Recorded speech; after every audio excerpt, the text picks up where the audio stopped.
నమస్తే, welcome to reality check. ప్రస్తుతం మనతో పాటు ఉన్నారు పొలిటికల్ అనలిస్ట్ పురుషోత్తం రెడ్డి గారు. సార్ నమస్తే అండి. నమస్తే అండి. సార్, ప్రస్తుతం ఏపీలో రైతు భరోసా కేంద్రాలను నిలిపివేయబోతున్నారు అనేది ఒక ప్రధాన చర్చగా, ప్రధాన వార్తగా నడుస్తోంది. నిజమే అంటారా? ఏం చెప్తారు? రైతు భరోసా కేంద్రాలు, గ్రామ సచివాలయ వ్యవస్థ అనేది జగన్మోహన్ రెడ్డి గారు తాను అధికారంలో వచ్చినప్పుడు తీసుకొచ్చినటువంటి కీలకమైనటువంటి వ్యవస్థలు. సార్, గ్రామ సచివాలయ వ్యవస్థ కేంద్రంగా పర్మనెంట్ సిబ్బందితో పాటు అదనంగా గ్రామ వాలంటీర్లు వ్యవస్థను సృష్టించి సంక్షేమ పథకాలు కావచ్చు, ప్రభుత్వ పథకాలు కావచ్చు, నేరుగా ప్రజలకు డోర్ డెలివరీ చేసే ఒక వినూత్నమైన ఆలోచన వారు తీసుకొచ్చారు. రెండు దానికి అనుబంధంగానే దాని సమీపంలోనే ఒకే గ్రామంలో కావచ్చు, కొన్ని గ్రామాల ఎంపిక చేసుకునే జనాభా ప్రాతిపదికన రైతు భరోసా కేంద్రాలు కూడా తీసుకొచ్చారు. రైతు భరోసా కేంద్రాల యొక్క ప్రధాన ఉద్దేశం రైతుకు ప్రభుత్వానికి ఒక వారధిగా వాళ్ళు ఉంటారు. దానివల్ల ఏమవుతుందంటే రైతులకి ఈ రైతు భరోసా కేంద్రం యొక్క లక్ష్యం ఏంటంటే రైతులకు నిత్యం అడ్వైజ్ చేయడం, పంటకు సంబంధించి కావచ్చు, వివిధ అంశాలపైన. అదేవిధంగా మార్కెటింగ్ విషయం వచ్చినప్పుడు ప్రభుత్వానికి రైతులకి ఒక కేంద్రంగా వాళ్ళు ఉండడం వల్ల దళారీల నుంచి కాపాడడానికి ఒక ఉపయోగపడే యంత్రాంగంగా అది పనిచేసింది. కాబట్టి రైతు భరోసా కేంద్రం ద్వారా రైతులకు ఇతోధికంగా ఉపయోగపడుతుంది. కొన్ని రైతు భరోసా కేంద్రాల్లో వివిధ రకాల యూనివర్సిటీలు, అంటే ఈ అగ్రికల్చర్ రిలేటెడ్ ఆఫీసర్స్ కు సంబంధించిన సిబ్బంది కూడా, అంటే వివిధ రకాల అనుభవజ్ఞులు అందులో పెట్టడం ద్వారా, ఉద్యోగస్తులు పెట్టడం ద్వారా నేరుగా రైతులకు అసోసియేట్ కావడం. మామూలుగా అగ్రికల్చర్ రైతులు ఏదన్నా చట్టపరంగా, అంటే మన సాంకేతిక పరమైన పరిజ్ఞానాన్ని అందిపుచ్చుకోవాలంటే వ్యవసాయ యూనివర్సిటీలో, కాలేజీలకు, హెడ్ క్వార్టర్కి వెళ్లాల్సి వచ్చేది. అందుకు భిన్నంగా ఈరోజు గ్రామీణ వాతావరణంలో ఎట్లయితే గ్రామ సచివాలయాలు తీసుకొచ్చారో అట్లే దాన్ని కూడా ప్రజలకు ముంగిటి తీసుకొచ్చే ప్రయత్నం జగన్మోహన్ రెడ్డి గారి ప్రభుత్వం తీసుకొచ్చింది. ఇది మంచి ఫలితాలను ఇచ్చింది. ముఖ్యంగా పంట దిగుమడి వచ్చిన తర్వాత దాన్ని కొనుగోలు చేసే విషయంలో, ప్రొక్యూర్ విషయంలో కూడా మన మిల్లర్స్, అదేవిధంగా ప్రభుత్వము, రైతులు, వీళ్ళందరికీ కోఆర్డినేషన్ గా ఇది ఉన్నింది. అందువల్ల ఒక ఏజెన్సీ మెకానిజం ఉన్నింది కాబట్టి విచ్చలవిడితనం అనేది వాళ్ళు ఉండదు, ప్రధానంగా మిల్లర్స్ కి సంబంధించి ఇతర విషయాల్లో. అందువల్ల రైతు భరోసా కేంద్రాలు బహుముఖంగా, అంటే పంట పండేటప్పుడు శాస్త్ర పరిజ్ఞానాన్ని రైతుకి ఇవ్వడం, అంటే ఏ కాలంలో ఏ పంట పండిస్తే బాగుంటుంది, ఇట్లాంటి అంశాలు అడ్వైజ్ చేయడం, వాళ్ళకి అనుసంధానం చేసుకోవడం, ప్రభుత్వానికి వాళ్ళకి పంట పండిన తర్వాత రైతుకు, మిల్లర్స్కు, ప్రభుత్వానికి మెకానిజంగా వీళ్ళు వ్యవహరించడం. ఇటు వల్ల బహుముఖంగా రైతుల యొక్క ప్రయోజనాలు ఆర్బీకేలు వ్యవస్థ వచ్చింది. అది ఒక మంచి ప్రయోజనం వచ్చింది. అయితే ఆర్బీకేల కన్నా ఇంకా బెటర్ గా చేయొచ్చు, చేయడానికి ఏం తప్పే లేదు. అలాంటి ఆలోచన ప్రభుత్వం చేయాలి. రాజకీయంగా ఒక పార్టీ మారిన తర్వాత ఇంకో పార్టీ వచ్చిన తర్వాత కొంతకాలంగా జరుగుతున్నటువంటి పరిణామం ఏంటంటే గత ముద్ర లేకుండా చేయడం, గత ముద్ర లేకుండా చేసే ప్రయత్నం కూడా కొన్ని సందర్భాల్లో, ఇప్పుడు కాదు చాలా కాలం నుంచి వస్తూ ఉంది. అయితే అప్పుడు ప్రభుత్వం తీసుకోవాల్సిన జాగ్రత్త ఏంటంటే, ఈరోజు ఆర్బీకేలు జగన్ ముద్ర ఉందనో, లేకపోతే ఇంతకన్నా బెటర్ గా తీసుకొద్దామనో ఆలోచన ప్రభుత్వానికి ఉంటే, జగన్ ముద్ర గారి ఉండకూడదు అనుకున్నా, లేదా ఇంతకన్నా బెటర్ గా చేద్దాం అనుకున్నా, ఆర్బీకేల స్థానంలో ఏరే వ్యవస్థ ఏంటి, ఏరే మెకానిజం ఏంటి, ఇప్పుడు ఆర్బీకేల ద్వారా ఏ ప్రయోజనాలు రైతు పొందుతున్నాడో మీరు రద్దు చేసినా, కొత్తది తీసుకొచ్చినా, మాడిఫికేషన్ చేసినా ఆ రకంగా ఉండాలి. గత ప్రభుత్వం చేసిన యాజిటీగా చేయమని నేను అనట్లేదు, దానికన్నా బెటర్ గా చేయమంటున్నాను. బెటర్ గా చేయడానికి దానికి ఆల్టర్నేటివ్ మెకానిజం, ఒక వ్యవస్థను మనం వద్దనుకున్నప్పుడు ఆ వ్యవస్థ ఏ పాత్ర పోషిస్తుందో ఆ పాత్ర కన్నా బెటర్ గా ఆల్టర్నేటివ్ గా ఇంకొక ఏజెన్సీని పెట్టాలి ప్రభుత్వం. పెడితే అది మంచి పేరు వస్తుంది, అది మంచిది, ఒక సాంప్రదాయం కూడా. అలా కాకుండా దాన్ని నీరు గార్చో, దాని పక్కన పెట్టో, వేరే ఏజెన్సీ లేకపోతే రైతులు బలైపోతారు. ఇది చాలా ప్రమాదం, రైతులకు నష్టం, అల్టిమేట్ ప్రభుత్వానికి కూడా చాలా రాజకీయంగా నష్టం వస్తుంది. ఎందుకంటే దాన్ని పక్కన పెడితే పెద్ద ఫీల్ అవ్వరు, కానీ దాని స్థానంలో ఏరే ఆలోచన, ఏరే ఆల్టర్నేటివ్ రైతు ముంగిటికి తీసుకురాకుండా దాన్ని మాత్రం వేస్తానంటే అది గత ప్రభుత్వానికి మంచి పేరు రావడమే కాదు, ఈ ప్రభుత్వానికి చెడ్డ పేరు వస్తుంది, రైతులు నష్టపోతారు. ఇప్పుడు ఉదాహరణ, గ్రామ సచివాలయ సిబ్బందిలో వాలంటీర్ల స్థానంలో గ్రామ సచివాలయ సిబ్బందితోనే ఆ పని చేయిస్తున్నారు. ఏ పని? వాలంటీర్ల ద్వారా సంక్షేమ పథకాలు అందించే పని వాళ్ళు చేపిస్తున్నారు. కానీ ప్రజలు పెద్ద ఫీల్ కారు. ఎందుకు ఫీల్ కారు అంటే, ఆ వాలంటీర్లు పోయింది కాబట్టి ఫీల్ అవుతారు, సచివాలయ సిబ్బంది మాకు అదనపు పని వచ్చింది కాబట్టి వాళ్ళు ఫీల్ అవుతారు. ప్రజలకి ఏం ఫీల్ కారు. వాలంటీర్ ఇస్తున్నాడా, పర్మనెంట్ ఎంప్లాయీస్ ఇస్తున్నాడా, ప్రజలు ఫీల్ కారు. మాకు వచ్చే సరిపోతుంది అనుకుంటారు. అట్లే దాన్నే మోడల్ గా తీసుకుంటే గ్రామ సచివ ఆర్బీకేల విషయంలో కూడా మీరు ఆల్టర్నేటివ్ చూపించండి. ఇప్పుడు వాళ్ళు ఏ పాత్ర పోషిస్తున్నారో ఆ పాత్ర కన్నా బెటర్ ఆల్టర్నేటివ్ చూపించిన తర్వాత దాన్ని పక్కన పెట్టిన అర్థం ఉంది. అలా కాకుండా దాన్ని పక్కన పెట్టేస్తే వారి మీద ఏదో కోపంతో పెట్టినట్టే వారు ముద్ర ఉండకూడదని పెడితే అల్టిమేట్ గా మీకు నష్టం వస్తుంది, రాజకీయంగా రైతులు కూడా నష్టపోయే అవకాశం ఉంది. అది ప్రభుత్వం ఆలోచిస్తే మంచిది. మరోపక్క ఈ పంట కాలువలకు సంబంధించి ప్రైవేటీకరణ దిశగా అంటే ప్రైవేటు వ్యక్తులకు ఇచ్చే దిశగా గవర్నమెంట్ యోచిస్తోంది. ఇది కూడా మనం ప్రధానంగా దినపత్రికల్లో చూస్తూ ఉన్నాం సార్. అంటే చంద్రబాబు నాయుడు గారు మొదటి నుంచి కూడా బలంగా నమ్మేది, ఆయన ఏమి రహస్యంగా కాదు, ఆయన బలంగా నమ్మేది ప్రైవేటైజేషన్ పట్ల ఆయన బాగా ఆసక్తి ఉంది. అంటే పబ్లిక్ సెక్టారు పనితీరు కన్నా ప్రైవేట్ రంగంలోనే బాగుంటుంది ఆయన బలంగా నమ్ముతాడు. విజన్ 2020 డాక్యుమెంట్ చూసినా, ఇప్పుడు 47 డాక్యుమెంట్ చూసినా, అదేవిధంగా ప్రపంచ బ్యాంకుతో ఆయన అప్పుడు ఉమ్మడి ఆంధ్రప్రదేశ్లో ముఖ్యమంత్రిగా ఉన్నప్పుడు చూసినా చాలా ఏజెన్సీలను ప్రైవేట్ రంగంలో నిర్వహించడానికి ఆయన మొగ్గు చూపిస్తుంటాడు. అది మొదటి నుంచి ఆయన ఒక ఫిలాసఫీగానే చెప్తున్నాడు. ఆయన దొడ్డిదారిని ఏం చేయడు, నేరుగానే చెప్తున్నాడు ప్రైవేట్ సెక్టారే బెటరు అనే విషయాన్ని ఆయన తీసుకొస్తున్నాడు. కానీ ఆ ప్రైవేట్ సెక్టార్ వల్ల ప్రజలకు లాభమా నష్టమా అనేది రివ్యూ చేసుకోవాల్సిన అవసరం ఉంది. మీరు పబ్లిక్ సెక్టార్లో పెడతారా ప్రైవేట్ సెక్టార్లో పెడతారా కాదు, ఇప్పటికన్నా నేను బెటర్ సౌకర్యాన్ని పొందాలి. ఆయన ఉదాహరణకు ఇప్పుడు మెడికల్ కాలేజీలు ఉన్నాయి. జగన్మోహన్ రెడ్డి గారు అధికారంలో 17 ప్రభుత్వ రంగంలో మెడికల్ కాలేజీలు తీసుకురావాలని స్వల్పంగా ప్రైవేట్ రంగాన్ని దాంట్లో ఇన్వైట్ చేసి వాళ్ళకి సీట్లు ఇచ్చేయాలని ఆలోచించినప్పుడు ఈ ప్రభుత్వం తీవ్రంగా వ్యతిరేకించింది, తెలుగుదేశం పార్టీ. కానీ మనం వచ్చిన తర్వాత హోల్సేల్ గా మెడికల్ కాలేజ్ నిర్వహణే మాకొద్దు, అది పూర్తిగా ప్రైవేట్ ఏజెన్సీలో ఉండాలనే ఆలోచన వైపు నడుస్తున్నట్టుగా మనకు కనిపిస్తా ఉంది. ఇది మనకు అన్ని రంగాల్లో, ఇప్పుడు పోర్టులు, అదేవిధంగా షిప్ యార్డులు, వాటికి సంబంధించి కూడా వాటన్నిటికి సంబంధించి కూడా సీ పోర్టులు కూడా కొన్ని జగన్మోహన్ రెడ్డి గారి కాలంలో ప్రభుత్వ రంగంలో లాంచ్ చేశారు, కొంత పని ప్రారంభమైంది. వాటిని కూడా ప్రైవేట్ ఏజెన్సీకి అప్పగించే పనిలో ఉన్నారు. కాబట్టి చంద్రబాబు నాయుడు గారి అధికారంలోకి వచ్చిన తర్వాత ప్రైవేట్ రంగం అనేది మళ్ళీ ముందుకు వస్తా ఉంది. ప్రైవేట్ రంగం అనేది అనివార్యం, నేను కాదన్ను. బట్ ఆ ప్రైవేట్ రంగం తీసుకొచ్చేటప్పుడు ఆల్రెడీ ఎసులుబాటు ఉన్న ప్రజలకి అదనపు సమస్య అవుతుందా కాదా? ఇప్పుడు మెడికల్ కాలేజీలు ప్రైవేటీకరణ అంటున్నారు. మెడికల్ కాలేజ్ ప్రైవేటీకరణ వల్ల మెడికల్ విద్య పొందాలనుకునే విద్యార్థులు మెడికల్ విద్యకు దూరం అవుతారా, దగ్గర అవుతారా? ఇంకా ఎసులుబాటు వస్తుందా, కష్టం వస్తుందా? ఇది ప్రభుత్వం ఆలోచించాలి. అట్లే ఈరోజు సాగునీటికి సంబంధించి కాలువల నిర్వహణ ప్రైవేట్ ఏజెన్సీకి అప్పగించడం అంటే ఖచ్చితంగా తీరువ పన్ను పెంచడమే కదా. తీరువ ఇప్పుడు ఎవరైతే ఆ లబ్ధిదారుడు ఉంటాడో, ముఖ్యంగా డెల్టా ప్రాంతంలో వస్తుంది, రాయలసీమలో కాలువల ద్వారా పనిచేయడం పెద్ద ఉండదు, కానీ డెల్టా కానీ కోస్టల్ ఏరియాలో వస్తుంది. ఆ కాలువల నిర్వహణ ప్రైవేట్ ఏజెన్సీకి అప్పగిస్తే అక్కడ సిబ్బందికి అయ్యే ఖర్చు అటన్నీ వాళ్ళు ఇస్తారు. కానీ ఎక్కడి నుంచి వస్తుంది చేయాలి వాళ్ళు? ప్రభుత్వం ఇది తిరిగి ఆ తీరువ ఏదైతే ఉంటుందో ఆ కాలువ ద్వారా లబ్ధి పొందే రైతులు వారి కాలువ తీరువ పన్ను వేస్తారు. పన్ను వేసినప్పుడు ఏమవుతుంది? రైతులకు అదనపు భారం అవుతుంది. ఇప్పుడే పెట్టుబడి సాయం అందక గిట్టుబాటు అందక ఇబ్బంది పడుతుంది, అదనపు భారం అవుతుంది. కాబట్టి మీరు ప్రైవేట్ సెక్టార్లో పెడతారా పబ్లిక్ సెక్టార్లో పెడతారా కాదో, కానీ వాటి వల్ల అదనపు భారం ప్రజలకు కనకుండా ఉంటే దాన్ని ఎవరైనా స్వాగతిస్తారు, లేకపోతే ఇది ఒక సమస్యగా మారుతుంది, ప్రభుత్వానికి నష్టం వస్తుంది. ముఖ్యంగా వల్లభనేని వంశీ గారి అరెస్టుకు సంబంధించి రకరకాలుగా మాట్లాడుకుంటున్నారు. ఇంతకు ముందు కూడా మనం మాట్లాడుకున్నప్పుడు ఈ అరెస్ట్ ఊహించిందే, అన్ఫార్చునేట్లీ మనం మాట్లాడుకోవాల్సిన పరిస్థితి అని కూడా చెప్పుకున్న నేపథ్యంలో ఈ రోజు చెబుతున్న మాట, ఈ ఇసుక మట్టి ఈ మాఫియా ద్వారా 195 కోట్లు వంశీ కొల్లగొట్టారు అంటూ విజిలెన్స్ అండ్ ఎన్ఫోర్స్మెంట్ డిపార్ట్మెంట్ వాళ్ళు ప్రభుత్వానికి ఒక నివేదిక ఇచ్చారు. ఇది వార్త, ఏం చెప్తారు? అంటే బేసిక్ గా వల్లభనేని వంశీని అరెస్ట్ చేయడానికి కారణం వేరు, కస్టడీలో తీసుకున్న కారణాలు వేరు. వల్లభనేని అరెస్ట్ చేయడానికి మౌలికమైన కారణం బహిరంగానే వాళ్ళు చెప్తున్నారు. ఆ గతంలో అధికారంలో ఉన్నప్పుడు చంద్రబాబు నాయుడు గారి పట్ల కానీ, వారి సతీమణి గారి పట్ల కానీ, లోకేష్ గారి పట్ల అనుచిత వ్యాఖ్యలు పదే పదే చేశారు. అది వాళ్ళ కోపానికి మౌలికమైన కారణం. ఇప్పుడు చాలా మంది రాష్ట్రంలో అరెస్ట్ జరిగి ఇంత చర్చ జరగలేదు. వల్లభనేని అంశం వచ్చేసరికి చాలా గట్టిగా మాట్లాడుతున్నారు. ఎస్, మేము అరెస్ట్ చేసినాం, అది చేస్తాము, అతను పనిష్మెంట్ గురి కావాల్సింది. ఎందుకంటే ఆ కోపం ఉంది, కోపం అది. కానీ అది కోర్టుల ముందు చెల్లవు.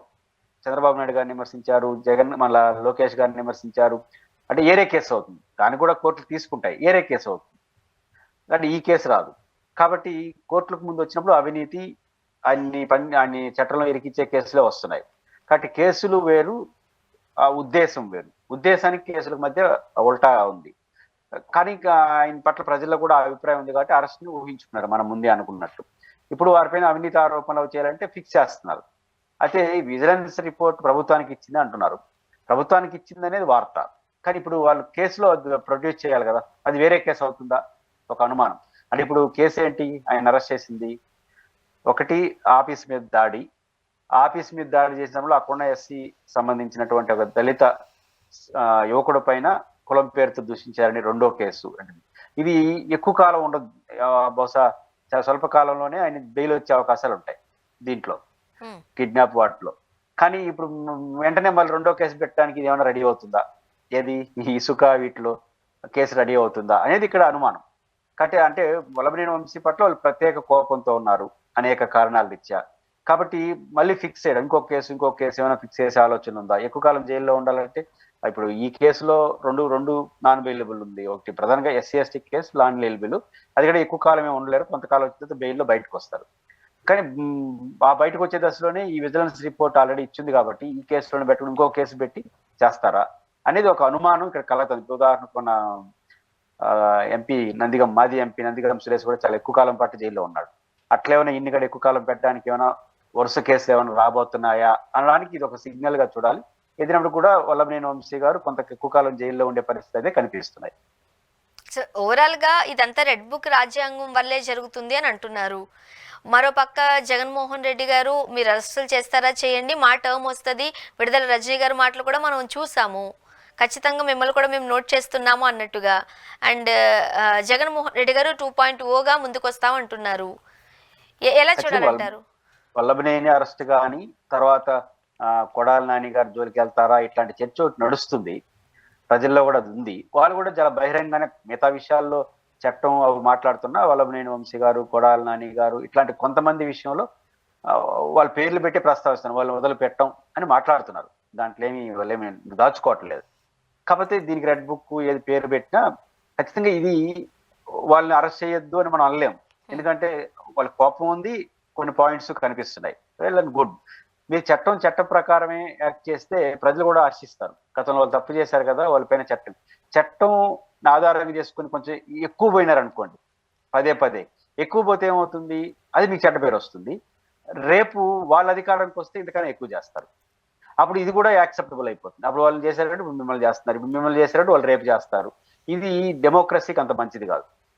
వాళ్ళు చేసిన తప్పు మీరు రెడ్ బుక్ లో చెప్పినట్టే చట్టం పరిధిలో ఏం తప్పు చేశారో ఆ పరిధిలోనే ఫిక్స్ చేసి వాళ్ళపైన చట్టపరమైన చర్యలు తీసుకుంటాం అని చెప్పారు. అంతవరకే వ్యవహరిస్తే ఎవరికేం అభ్యంతరం ఉండదు, అలా వ్యవహరించాలి కూడా ఎవరి పట్లైనా. కానీ అంతకు మించి వెళ్ళారనుకోండి, మించి ఎక్కడ వెళ్తున్నారు, పోలీసుల దగ్గర కోర్టుల దగ్గర వెళ్ళట్లేదు, టీవీలో వెళ్తున్నారు. టీవీలో గత 2 రోజులు ఉపన్యాసాలు చూసినప్పుడు యాంకర్లు కావచ్చు, ఏకంగా అనలిస్టులు అనేవాళ్ళు కావచ్చు, ఒక పర్సనల్ అటాకింగ్కి వెళ్తున్నారు. అంటే వాళ్ళకి బేస్ ఏంటి, అప్పుడు అవమానించారనే పదాన్ని ఆధారంగా చేసుకొని ఎక్కువ మాట్లాడేస్తున్నారు. ఒకనొక ఛానల్లో అయితే ఒక మహిళా ఎస్ఐ కొట్టారు అని చెప్పేసినారు. ఎవరిని వల్లభనేని వంశీ కొట్టడం అనేది ఇల్లీగల్ కదా. రఘురామకృష్ణ గారి కేసు లోపల కొట్టారని ఆరోపించి పెద్ద ఇష్యూగా మారుతా ఉంది. రేపు ఇది కూడా అంతే. కాబట్టి కొట్టారని మీడియాలో ఒక రిపోర్టరే చెప్పేస్తున్నాడు. అంటే వాళ్ళ కోపాన్ని ఇట్లా ప్రదర్శించేస్తున్నారు. కోపాంతో అరెస్ట్ చేసినంత వరకు ప్రజలు అర్థం చేసుకుంటారు. కానీ అది ఎక్కువ అదే చుట్టూ నడిచి అదే చేస్తా ఉంటే ఏమవుతుందంటే, వీళ్ళు కొట్టడం కోసమే కేసు పెట్టినారా, లేదా వీళ్ళు ఇబ్బంది పెట్టడానికి కేసు పెట్టడానికి సానుభూతిగా మారకపోయినా మీకు వ్యతిరేకత మారుతుంది. మారడమే కాదు, రేపు ఉదయానికి ఏమవుతుంది, ఇదే పనైనా అధికారంకి వస్తే వాళ్ళ అధికారంలోకి వస్తే ఇంతకన్నా ఎక్కువ మిమ్మల్ని చేసినప్పుడు అదే పరిస్థితి మళ్ళీ ఉల్టా అవుతుంది. ఇది ప్రజాస్వామ్యానికి అంత మంచిది కాదు. యాక్ట్ ప్రకారం కొడాలి నాని గారా, వల్లభనేని వంశీ గారా, ఎవరైనా సరే వాళ్ళు ఏం తప్పులు చేస్తారో చట్టపరంగా శిక్షిస్తే ఎవడు ఏం చేయలేడు, అది తప్పు కూడా కాదు. అంతకు బయాన్స్డ్గా వెళ్ళి మీ కోపతాపాలన్నీ కేసులో ప్రదర్శించట్లేదు. కేసులో ఏంది, ఇప్పుడు నిన్నగడ మనం ప్రస్తావించాం, వల్లభనేని వంశీ గారిని ఎందుకు అరెస్ట్ చేసినారు అని మీరు మైక్ తీసుకెళ్లి ఏ ప్రజలను అడిగినా ఏదో ఫిలాసఫీ చెప్పేవాడు, పెద్ద అనలిస్ట్ అయితే వాళ్ళ ఆఫీస్ మీద దాడే మాట్లాడుతున్నారు. కానీ 99 ప్రజలు ఎందుకు అరెస్ట్ చేసినారంటే అప్పుడు చంద్రబాబు గారి పట్ల, వాళ్ళ సతీగారి గారి పట్ల, అదేవిధంగా లోకేష్ పట్ల చాలా అబ్యూజ్డ్ గా ప్రవర్తించారు కాబట్టి అరెస్ట్ చేశారు, ఇది సహజం అని ప్రజలు అనుకుంటున్నారు. కానీ కేసు అది కాదు.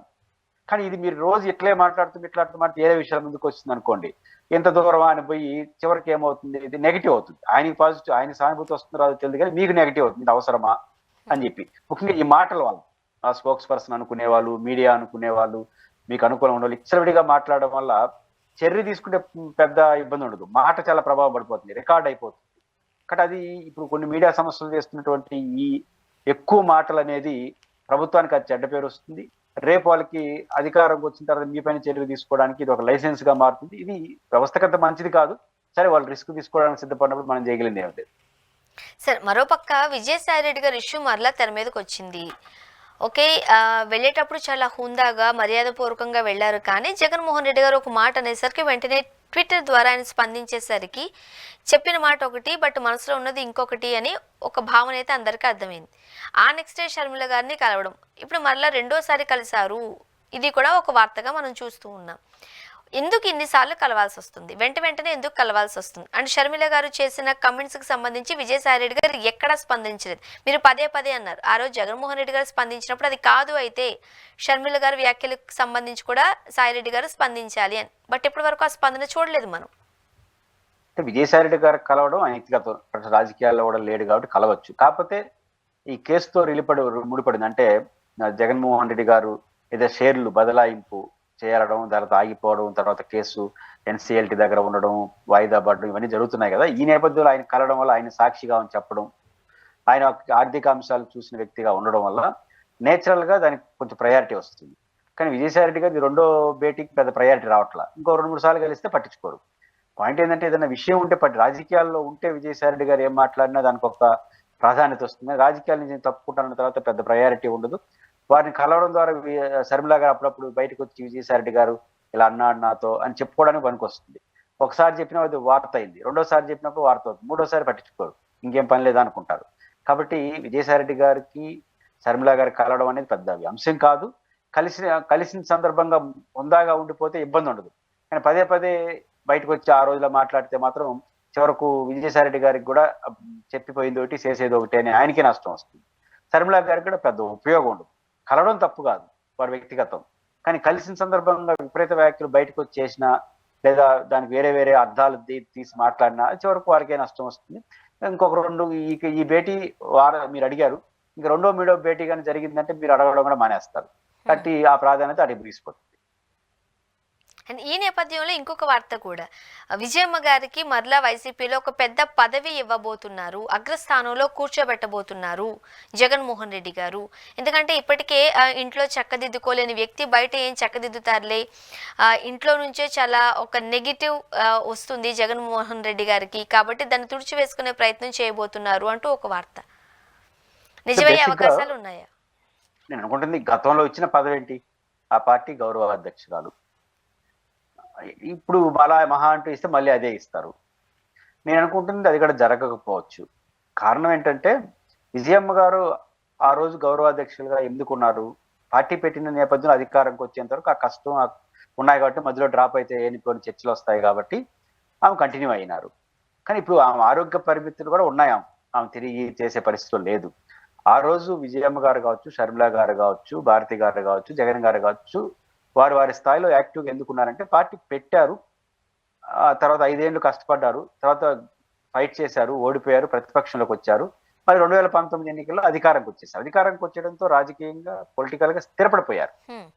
జగన్ గారు ప్రూవ్ చేసుకునేస్తాడు, ఇంకా ఓకే ఈ పార్టీ నిలబడుతుంది అధికారంలో. మళ్ళీ ఓడిపోయినా కూడా మళ్ళీ ఇంకొక అవకాశం, మళ్ళీ ప్రతిపక్షంలో పోరాడతారు, మళ్ళీ గెలుస్తారు. కాబట్టి ఖచ్చితంగా జగన్ గారు ప్రూవ్ అయిపోయినారు కాబట్టి ఇంకా విజయమ్మ గారు కానీ అట్లా. విజయమ్మ గారి ఉద్దేశం ఏంది, పదవి కాదు, కొడుకు పార్టీ పెట్టాడు అండగా ఉండాలి, కూతురు పార్టీ పెట్టింది అండగా ఉన్నారు, అంతే తల్లి పాత్ర. ఆమె ఏదో పోసి ఏదో చేసేవాళ్ళు దాని ద్వారా లబ్ధి పొందాడు. కొడుకు పదవి కన్నా కూతురుకు వచ్చే పదవి కన్నా తల్లి అంత మించి ఏం ఆశించదు. కాబట్టి విజయమ్మ గారికి పదవి అనేది ఆశ ఆమెకు లేదు, ఆ ఉద్దేశం ఆమెకు ఉండకపోవచ్చు. కొడుకు కూతురు బాగుండాలని కోరుకుంటుంది, ఏ తల్లి కోరుకున్నట్టే.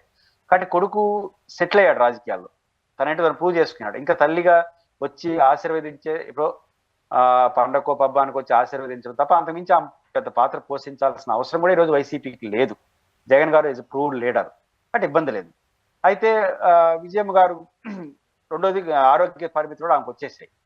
హెల్త్ కూడా బాగలేదని కాదు, వయసు అయింది కాబట్టి ఆమె ఇంకా తిరగడం, ఈ బయటకు రావడం అనేది కుదరదు. ఏదన్నా ప్లేనరీలో అటు వచ్చి కొడుకుని ఆశీర్వదించుకోవడం, పార్టీని ఆశీర్వదించడం, అంతకుమించి పాత్ర ఆమె పోషించలేదు. ఫిజికల్ కండిషన్ ఇచ్చా, ఫిజికల్ కండిషన్ అయితే విజయమ్మ గారు పాత్ర పోషించలేరు. ఇంకొక ఫిజికల్ కండిషన్, జగన్ గారు ప్రూవ్ అయిపోయాడు, పార్టీ ప్రూవ్ అయింది, స్థిరపడిపోయింది. ఇంకా వాళ్ళు ఎదుర్కొంటారు, నిలబడతారు, కలబడతారు. అంటే విజయమ్మ గారు అంత అవసరం, ఆశీర్వాదాలు వాళ్ళ ఆశీస్సులు మాత్రమే వాళ్ళకి కావాలి తప్ప ఆ ఫిజికల్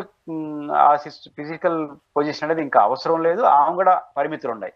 అటు ఏదైనా ఆశీస్సులు కావాలంటే ఆయన వెళ్ళడం, ఆమె వెళ్ళడం, వస్తాడు, కలుస్తారు, ఆశీస్సులు తీసుకుంటారు. అంతకు మించి పాత్ర లేదు కాబట్టి ఈ 2 కారణాలు ఇచ్చా ఆమెకి మళ్ళీ ఒక యాక్టివ్ పదవి, ఒక బాధ్యత వైసీపీలో ఇస్తారని ఆమె అడుగుతుందని నేనైతే అనుకోవట్లేదు. నెక్స్ట్, ఇప్పుడు లైలా సినిమా ముందు సినిమా కన్నా కూడా ఈ రాజకీయంగా రేగిన దుమారం వల్ల ఈరోజు డిజాస్టర్ పేరు తెచ్చుకుంది లైలా సినిమా అంటున్నారు. మీరేమంటారు? ప్రధాన కారణం వైసీపీ వాళ్ళు బాయ్కట్ హ్యాష్ ట్యాగ్లు బాగా పనిచేసాయంటారా? బేసిక్ ఏముంటుందంటే ఇప్పుడు లైలా సినిమా సక్సెస్ అయిందా ఫెయిల్ అయిందా మనం చూడలేదు. బట్ టాక్ మాత్రం సోషల్ మీడియాలో పెద్దగా చూడట్లేదు, రావట్లేదు అంటారు. లైలా సినిమాకే చాలా పరిమితులు ఉన్నాయి. అది చిన్న సినిమా. దానికి తోడు ఈ వివాదం అయింది. ఆ వివాదం అయిన తర్వాత పాయింట్ ఏంటంటే వాళ్ళన్నా చూడాలి కనీసం. ఎవరు? జగన్మోహన్ రెడ్డి గారిని చులకన చేసిన కారణంగానే కదా ఆ సినిమాకి ఇంత సమస్య వచ్చింది. కనీసం జగన్మోహన్ రెడ్డి చులకన చేసిన ఆయన ఎవరు? ఆయన జనసేనలో యాక్టివ్ ఉన్నాడు, కూటమికి సంబంధించిన కూటమి అభిమానులందరూ చూస్తున్నారు. కనీసం మీకు గుర్తుంటే అల్లు అర్జున్ సినిమా పుష్ప 2 వచ్చినప్పుడు రాష్ట్రంలో వివాదం అయింది. కొంత జనసేన పవన్ కళ్యాణ్ గారు చెప్పలేదు, చిరంజీవి గారు చెప్పలేదు, కానీ వాళ్ళు అభిమానించే వాళ్ళు ఆ సినిమాకు నెగిటివ్ గా మాట్లాడారు. కొంత తెలుగుదేశం పార్టీ వాళ్ళు మాట్లాడలేదు, కానీ మౌనంగా ఉన్నారు. ఆ టైంలో ఏం చేశారు? ఆటోమేటిక్ గా వాళ్ళు శిల్పా రవిచంద్రారెడ్డి గారి ఇంటికి పోయిన కారణంగానే కదా అల్లు అర్జున్కి ఇట్లాంటి పరిస్థితి వచ్చింది. కాబట్టి ఇప్పుడు వాళ్ళు టార్గెట్ చేస్తున్నారు. కాబట్టి పుష్ప 2 విజయవంతంలో మనవంతు పాత్ర పోషించాలని అడగకపోయినా వైసీపీ ఎమ్మెల్యే క్యాండిడేట్లు అందరూ సినిమా థియేటర్లు బుక్ చేసి మరీ చూశారు. అంటే వాళ్ళు చూడడం బట్టే సినిమా రాదు, ప్రజలందరూ కూడా చూశారు, పవన్ కళ్యాణ్ అభిమానించి అందరూ చూశారు కాబట్టి ఆ సినిమా హిట్ అయింది. కానీ ఒక పుషప్ ఇచ్చారు. మరి ఇప్పుడు ఏ ఎవరు సంతృప్తి కోసం ఆయన మాట్లాడినాడు? జనసేన సంతృప్తి కోసం తెలుగుదేశంతో మాట్లాడాడు. వాళ్ళు ఏం చెప్పుండ్రు ఆయనకి తుత్తరబట్టి మాట్లాడినాడు. కానీ అల్టిమేట్ గా వైఎస్ఆర్ కాంగ్రెస్ పార్టీకి సంబంధించిన అభిమానులు, జగన్ అభిమానులు హర్ట్ అయినారు, రియాక్ట్ అయ్యారు, బాయ్కాట్ లైలా అని పిలిపించారు. రెండో వైపు అలా ఇచ్చినప్పుడు వాళ్ళని నాకు సమర్థించాలి. మన కోసం కదా మాట్లాడిన సినిమాను చూడాలి కనీసం. వాళ్ళు కూడా చూసినట్లే. కానీ వాళ్ళు చూస్తుంటే ఎరగ పెట్టుకుంటారు సినిమా సక్సెస్ అయింది, ఎందుకు ఇట్లా చేస్తున్నాడు. వాళ్ళు ఓన్ చేసుకోక వీళ్ళు కోప్పడితే సినిమా ఏమవుతుంది? అది అయింది. ఇలా ఒక చిన్న సినిమా ఫెయిల్ కావాలని నేనైతే కోరుకోను. సక్సెస్ కావాలని కోరుకుంటాం, మంచి సినిమా అయితే. కాకపోతే ఇట్లాంటి జరిగినప్పుడు ఆ టీం కానీ వీళ్ళందరూ కొని హుందాగా వ్యవహరించుండాలి. అవసరమైతే డైరెక్ట్ గా ఆ వేదిక మీదనే ఆయన మాట్లాడుండాలి.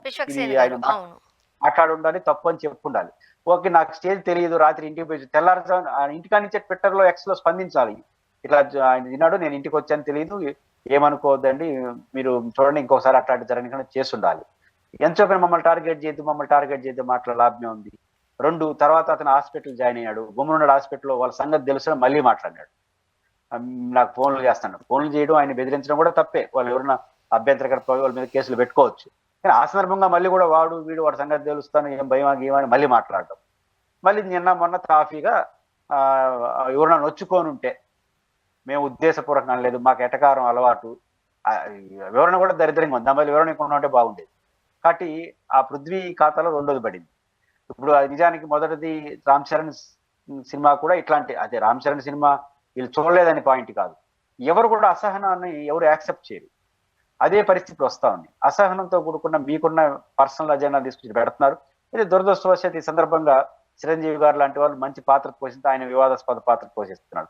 ఇప్పుడు అనిపిస్తుంది దాసనారాయణరావు లాంటి పర్సనాలిటీ లేకపోవడం ఈ దుస్థితికి కారణం అనిపిస్తుంది. దాసనారాయణరావు గారు ఏ రాజకీయాలతో ఉండొచ్చు, కానీ ప్రభుత్వంతో కానీ వ్యక్తుల మధ్య గొడవ వచ్చినప్పుడు ధైర్యంగా నిలబడి, ప్రభుత్వాన్నైనా వ్యక్తులైనా నిలబడి చేస్తా ఉన్నాడు. అలాంటి పర్సనాలిటీ ఈ రోజు లేదు. నిజానికి విశ్వక్సేన అట్లా సినిమాలో అతను మాట్లాడిన వెంటనే విశ్వక్సేన యొక్క వయసు స్థాయి తక్కువ కావచ్చు, ఆడ యాంకర్గా ఉన్న సుమా వాళ్ళ స్థాయి తక్కువ కావచ్చు, కానీ చిరంజీవి గారు ఇంకొకరు మీకు ఎందుకు ఇట్లా పనికిమాలిన పాలు, రాజకీయాలు వేరు ఇది వేరు, మీ కారణంగానే మాట్లాడుండాలి, దబాయించుండాలి. ఎవరు మా అసోసియేషన్ కానీ, సినిమా అసోసియేషన్ కానీ, నటుల అసోసియేషన్ ఎవరు స్పందించకుండా ఉంటే వైసీపీలు విపరీతంగా స్పందించారు. దానివల్ల ఏమైంది? ఆ సినిమా రేపు రాబోయే కాలంలో ప్రతి ఇదే లైలా తీస్తారు. దానివల్ల సినిమా పరిశ్రమ నష్టపోతుంది. ఇప్పటికైనా సినిమా పరిశ్రమ పెద్దలు చిరంజీవి గారు కావచ్చు, మా అసోసియేషన్ కావచ్చు, నిర్మాతల అసోసియేషన్ సమావేశమయ్యి రాజకీయాల్లో ఉండండి. ఇప్పుడు మురళీమోహన్ గారు రాజకీయాల్లో ఉన్నారు, మన రాఘవేంద్రరావు గారు రాజకీయాల్లో ఉన్నారు. వాళ్ళు ఎప్పుడు సినిమా ఫంక్షన్ లో వివాదాస్పద వ్యాఖ్యలు చేయరు. రాఘవేంద్రరావు గారి కన్నా సిన్సియర్ గా తెలుగుదేశాన్ని సపోర్ట్ చేసి ఉన్నారు, వాళ్ళు ఎప్పుడు వివాదం చేయలేదు. కారణం అంటే ఆయన చేయదలుచుకున్న చోట చేశాడు, సినిమాని చూశాడు. అట్లే ఉండండి. ఎటకారం కామెడీ చేస్తే మేము తోస్తుంది. కాబట్టి ఇప్పటికైనా సినిమా నిర్మాతలు ఈ సినిమా యొక్క వైఫల్యం భవిష్యత్తులో మరింత ప్రమాదాలకు దారితీస్తుంది. కాబట్టి సినిమా పెద్దలు దాసనారాయణరావు లాంటి వాళ్ళని స్ఫూర్తిగా తీసుకొని మీరందరూ సమావేశమై రాజకీయాల్లో ఉండే సినిమా నటులు ఉండండి, మీకు ఆ హక్కు ఉంది. రాజకీయ వేదికలపైన రాజకీయాలు చేయండి, సినిమా వేదికలు సినిమాగా చూడండి. అలా ఆ గిర్రగాని గీయకపోతే భవిష్యత్తులో సినిమా పరిశ్రమ బలైపోతుంది. అది నష్టపోయేది చిన్న పరిశ్రమలే, పెద్ద పరిశ్రమ అన్నిలో నష్టపోతారనేది ఈ లైలా ఎగ్జాంపుల్ వాళ్ళు తీసుకుంటే మంచిది. Yes, thank you so much అండి, మీ అభిప్రాయాలు మాతో పంచుకున్నారు. Thank you very much sir. ఇది వాళ్ళ రియాలిటీ చెక్. Stay tuned.